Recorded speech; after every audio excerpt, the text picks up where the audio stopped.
சங்க இலக்கியத்தில் வரும் பெருஞ்சேரல் இரும்பொறை யாருடைய புகழ் பெற்ற பண்டைய தமிழர் அரசர்? பதில்: சேர அரசர். திருக்குறளில் எத்தனை அதிகாரங்கள் உள்ளன? பதில்: 133 அதிகாரங்கள். தமிழின் முதல் இலக்கியம் எது? பதில்: தொல்காப்பியம். தமிழ் சினிமாவில் நடிகர் திலகம் என்று அழைக்கப்படுபவர் யார்?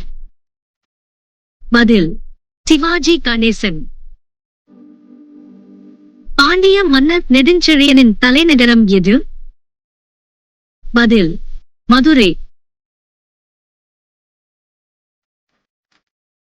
இந்த வீடியோ பிடித்திருந்தால் லைக் மற்றும் ஷேர் செய்து மறக்காம சப்ஸ்கிரைப் பண்ணுங்க. நன்றி.